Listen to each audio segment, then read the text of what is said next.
Hello everybody, how are you today? Doing great? I'm teacher Jonnathan Elizondo, and as usual, I'm so happy to be here with you one more week in Aprendo en Casa. Just give me a moment, I think somebody is looking for me. You have a package? Yes, I sign here. Okay. Very good. Thank you very much. All right, so it says fragile, handle with care. What might that be? I wonder. We're going to find out later. Would you like to know what's in the box? We're going to find out later. But before, let's see Paola. She has a message for us, and I think she's doing something with some clothes. Let's see her.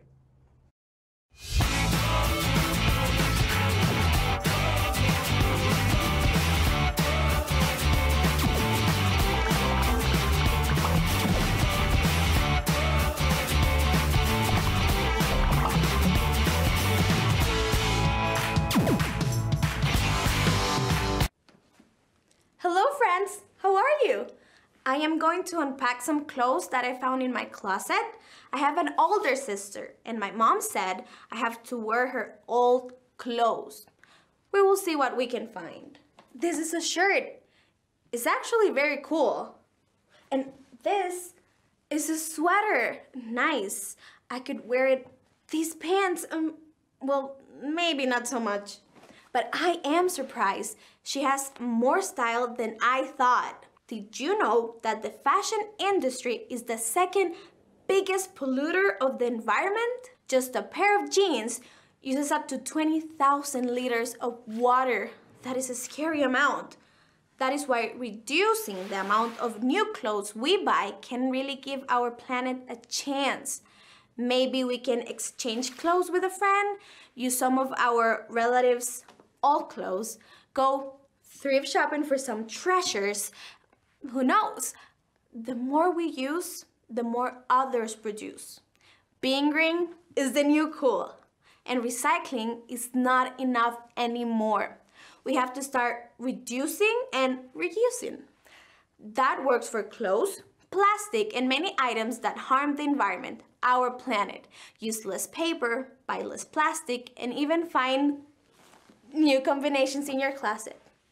And let's reduce our carbon footprint. See you later. Bye.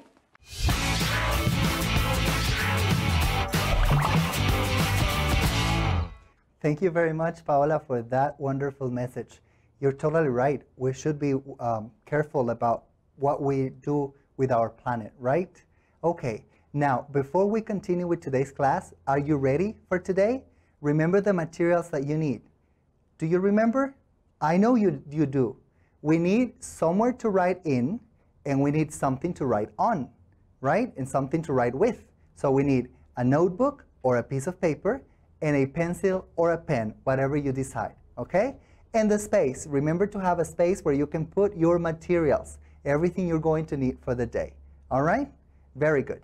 Now, let's see what we are going to be doing today. Is that okay? Okay. So today, we're going to be identifying important details of a relatively long discussion about carbon footprint using standard English. Also, we're going to put details in order of a relatively long discussion about carbon footprint using standard English. And finally, we're going to retell important details of a discussion about carbon footprint using standard English. All right? So, do you know what carbon footprint is? Because that was the key word over there, right? Do you know? No, you're not sure? So I brought this video from the Simple Show, and they're going to explain the meaning of carbon footprint. Let's watch. The Simple Show explains the carbon footprint. This is you.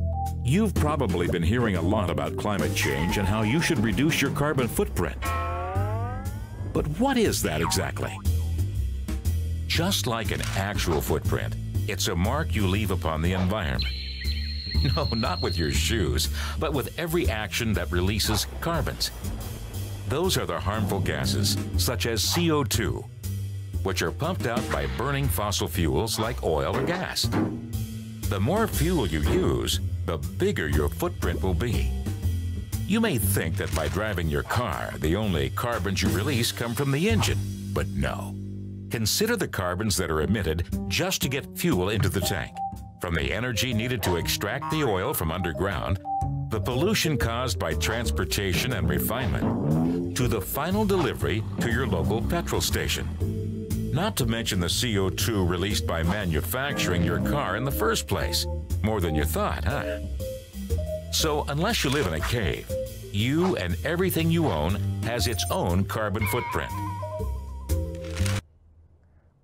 Sorry, I was going to eat this sandwich, but I will leave it for later. No problem. In the break, right?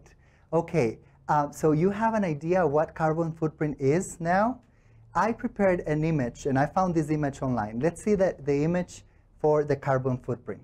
So here you see that carbon footprint is basically everything we do that has an impact on the planet. We see transport, offsets, electricity, waste, recycling, of course, gas, fuel, and emissions. So my question is, do you think something as simple as the sandwich, and this is a ham, cheese, and tomato sandwich, do you think that has an impact on the planet? Maybe we can find out later, right? Okay, but right now, I want you to imagine that you actually want to talk about the carbon footprint. You will go and watch some news from CBC, and you have to report to your classmates because that's what your teacher told you about, okay? So we're going to find that, but before we watch, remember that it's important that we examine the vocabulary that we're going to look at, okay? So here I have some of the vocabulary, and what you're going to see is one sentence with an underlined word, like for example, what can a bottle contain? Then you're going to have an answer for that question, and I want you to guess the meaning. So it says, what can a bottle contain? Contain. A bottle can contain water, juice, and liquids in general. Do you know the meaning of contain? Let's look at the picture. So contain is actually what is inside the bottle in this case, all right? Now, let's go to the next one. We have, what is something that a vegan person won't eat? Vegan, that is the word. And it says that a vegan person won't eat meat or any dairy products. So vegan is somebody who doesn't eat anything that comes from animals, nor meat or dairy products, anything that is taken from animals. The next word that I have is, what can you find in a greenhouse? Greenhouse. So the answer for that question, people grow flowers, vegetables, and fruits in a greenhouse. Can you think of that? What is a greenhouse? Look at the picture. The greenhouse is the place, the artificial place we create to grow different produce. And then we also have, what is something in the classroom that requires energy? Requires. What is the meaning of that word? Let's see the answer to the question. Smartphones, computers, and video games require energy to operate. Can you think of a word that means required, a synonym for require? Yes, the synonym is need. So what is something in the classroom that needs energy would be another question. Another one that I have for you is, what is an activity you can do in an open field? Open field. So I can play soccer, grow vegetables, and walk in an open field. If we look at the picture, this is an open field. It's a space where you don't have anything but grass, okay? That is an open field. The next word that I have for you is, what is a typical product that is grown in Costa Rica? Grown. That is the word. Let's look at the answer. Coffee is a typical product grown in our country. Grown. So if we look at the picture, it's actually what is something that we produce in Costa Rica. That is the meaning of grow. Produce can be a synonym in this context. Another word that I have is the word have. If your footprint is 50 kilograms of CO2 and you have it, how much would you produce? So have is a verb, and I have an equation over here. Those who like mathematics, CO2 divided by 2 equals what? So let's see the answer. If you have your carbon footprint, you will end up with 25 kilograms of CO2. So half is actually when you divide something by 2, all right? And another word that I have is reduce. How can you reduce your carbon footprint, okay? How can you reduce your carbon footprint? I can reduce my carbon footprint by recycling, reusing, riding a bike, among others. And here we have a picture. So reduce is to lower the level, okay? So now that we have the vocabulary, I have a question for you. You saw the sandwich, you saw my box, and you saw the vocabulary. There is a question for you. What is the video about? We're going to watch a video. So what do you think the video is about? Think about that. Will it be about sandwiches or about boxes, about the environment? Think about it, because everything is related, right? Everything we do relates to affecting the nature and affecting our planet. Now, we're going to watch the video for the first time, and this time I only want you to get the gist, the main idea, okay, the general points. I have prepared some questions for you. Let's see those questions that I have. Question number 1, what is the video about? Is it about growing tomatoes in greenhouses that cause a high footprint or carbon footprint? Sandwiches made with tomatoes have a high carbon footprint? Or is it about simple ways to reduce the carbon footprint of a sandwich? Interesting, right? The second question, what is the purpose of the speakers? So the purpose is to motivate people to grow their own tomatoes, to inform people of simple ways to reduce their carbon footprint, or to persuade people to buy ingredients with a low carbon footprint. So now that you have those different questions, I want you to think about that, okay? Now, one more question. What is it that you have to extract?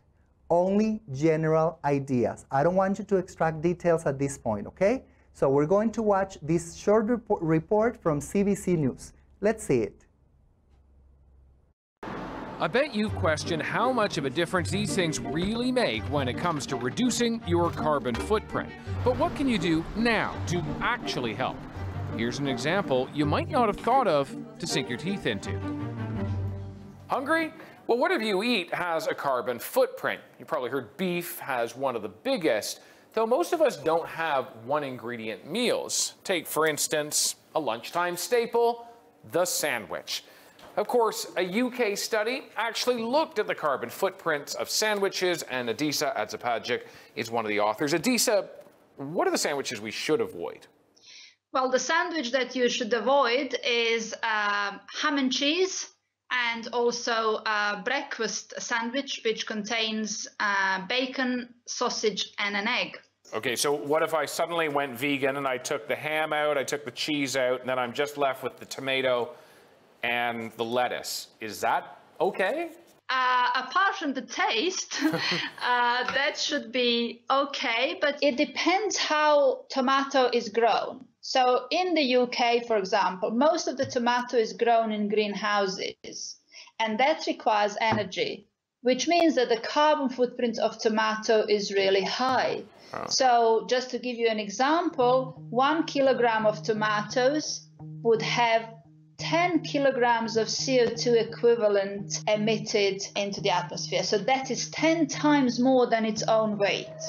But if we imported tomato from Spain, where it's grown in open fields, then the carbon footprint is lower, even when you account for the transportation. So what can Canadians take away from your study? We have a choice in terms of the type of food that we eat. So generally less meat. And if you make a sandwich at home, you will normally halve the carbon footprint of your sandwich. Isn't that interesting?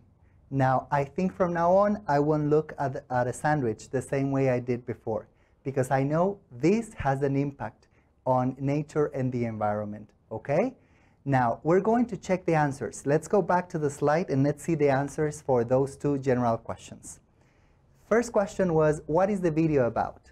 So from those three answers, What is the one? A, B, or C? It's C.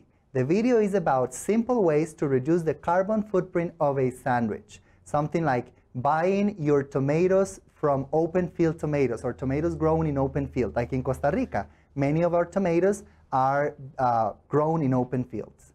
Number 2, what is the purpose of the speakers? So it is just to inform people of simple ways to reduce their carbon footprint. So actually, we don't talk a lot about persuading or about something else, right? Now we listen for the first time. Remember I told you we are going to listen how many times? 2. This second time that we listen, we're going to look for specific details. And for this, I have 4 questions for you. So let's see the questions. Question number 1 says, what type of sandwiches should people avoid? They talk about that at the beginning, kind of at the beginning of their conversation. The second question, what do most tomatoes grown in greenhouses require? And what does this mean? Something very general. Question number 3, what would happen if we imported tomato from Spain?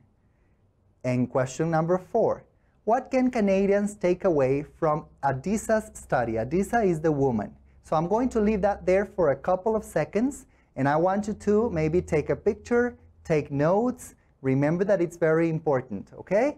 So now, before we go back to the video, I want to encourage you to talk to somebody. If you're sitting with your family, you can talk to them and you can answer these questions together, because it's not only to do it by ourselves. It's important to collaborate with other people. So let's watch the second time of the CBC news report. I bet you've questioned how much of a difference these things really make when it comes to reducing your carbon footprint. But what can you do now to actually help? Here's an example you might not have thought of to sink your teeth into. Hungry? Well, whatever you eat has a carbon footprint. You probably heard beef has one of the biggest, though most of us don't have one ingredient meals. Take, for instance, a lunchtime staple, the sandwich. Of course, a UK study actually looked at the carbon footprints of sandwiches, and Adisa Adzapagic is one of the authors. Adisa, what are the sandwiches we should avoid? Well, the sandwich that you should avoid is ham and cheese, and also a breakfast sandwich, which contains bacon, sausage, and an egg. Okay, so what if I suddenly went vegan and I took the ham out, I took the cheese out, and then I'm just left with the tomato and the lettuce? Is that okay? Apart from the taste, that should be okay, but it depends how tomato is grown. So in the UK, for example, most of the tomato is grown in greenhouses, and that requires energy, which means that the carbon footprint of tomato is really high. Oh. So just to give you an example, 1 kilogram of tomatoes would have 10 kilograms of CO2 equivalent emitted into the atmosphere. So that is 10 times more than its own weight. But if we imported tomato from Spain, where it's grown in open fields, then the carbon footprint is lower, even when you account for the transportation. So what can Canadians take away from your study? We have a choice in terms of the type of food that we eat. So generally less meat. And if you make a sandwich at home, you will normally halve the carbon footprint of your sandwich. All right. Every time I see that video, I get more shocked because of all the information they provide about the carbon footprint. Now let's check our answers, all right? So I have here the first 2 questions. What type of sandwiches should people avoid? What did they say? I have a quite long answer, but you can just look at the main points. So the sandwich that we should avoid is ham and cheese, and also the breakfast sandwich, which contains bacon, sausage, and an egg.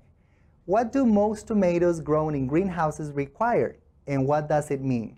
So they require, in the UK, for example, they require a lot of energy. And that means that the carbon footprint of a tomato is really high. Question number 3. What would happen if we imported tomato from Spain? Do you have the answer for that one? Yes? Okay. What would happen is that the carbon footprint is going to be lower because in Spain they grow tomatoes in open fields. Okay? And number 4, what can Canadians take away from a DISA study? So what they can do is that we have a choice in terms of the type of food that we eat. Okay? So now that we have checked our answers, remember what is the next part of the task for today? Because we had to extract information from the video, and what was the next part? It was to retell information, right? To retell what we just got. So in order to do that, we need to look at some phrases. Let's look at the phrases that I have for you. So we're going to look at modals, comparatives, and tag questions. So what are some of the modals that we can use? We can use the word should. Do you remember what should is used for? Should is used for recommendations, for advice. We also can use must. Must is an obligation. And then comparative, like less polluting than, or the best option. Tag questions, for example, we need to be mindful of our actions, don't we? And some of the phrases. So we can use the report from shows that. The report from CBC News shows that, and we complete the sentence. For example, and we provide examples. Mentions that, like Adisa mentions that. On the other hand, that is to show something that is different, okay? So now that we have the sentence frames, I think it's time for you to see what I prepared. Do you want to see that? So I'm going to show it and I'm going to read it a little bit fast for you, okay? So let's look at that one. It says, the report by CBC News shows that all of our actions have an impact on the environment and they leave a carbon footprint. For example, Adisa mentions that eating ham and cheese sandwiches leave a big footprint. On the other hand, vegan sandwiches are less pollutant. However, she mentions that tomatoes grown in a greenhouse produce more CO2 than the ones grown in open fields. It means that we should look for naturally grown vegetables, which are the best options. So, to protect our planet, we must be mindful of our actions. Okay? I think it's time that we start checking what we have done today and evaluating. So for that, I have these lucky numbers over here. Let's go and see the lucky numbers. Okay? So the lucky numbers are going to give us the sentences that we need, or the questions that we need to answer. Let's see number 1. So that is number 5. How do I feel after today's lesson? How do you feel? Are you good? Are you a little anxious? Let's see the next lucky number. What is the other question that we have? That is number 2. Did I have any difficulties at a particular point? Was there a point in which you felt with difficulties? And question number 3. Let's see what is the number. Number 9. And the question is, did I pay attention in class? Did you really pay attention to today's class? Okay, I hope you did. Now it's time to evaluate our learning for today. Let's look at the criteria. So achieved, we have in progress like 50%, and not achieved if you didn't do it. So let's see the learning. I identified main information and relatively long discussion about carbon footprint by using standard English. I hope you did, because we did in class, right? Number 2, I identified important details of a relatively long discussion about carbon footprint by using standard English. Did you do that? Was it achieved, in progress, or not achieved? Think about that. Were you able to identify it? We did, right? Okay, very good. And finally, did I put the details in order of a relatively long discussion about carbon footprint to retell the information using standard English? Yes, we did it a little fast, but we were able to do it, right? Okay, so now that we have finished with our evaluation of learning, I want to see, because we got this package at the beginning of the lesson and the sandwich and everything. Let me put this sandwich a little bit over here. And would you like to know what is in the box? Yes? Okay. So it says, please handle with care, fragile, thank you. So let's see, because I don't know what they sent. So let's open this and let's see what is in here. Oh my God, look at that. All right. Oh, look at this. These people, my God. Fragile, handle with care. So you see the metaphor? We get this beautiful glove over here of the world, the representation of the world. And I think this is definitely what we need to do, to handle our world with care, because this is actually fragile and we want to leave a good world for our future generations, right? Okay, so unfortunately our time is over for today. I am teacher Jonnathan Elizondo. I'm so happy to be here with you. See you next time. Stay safe and remember, take care of the world because we only get one. All right? Bye-bye.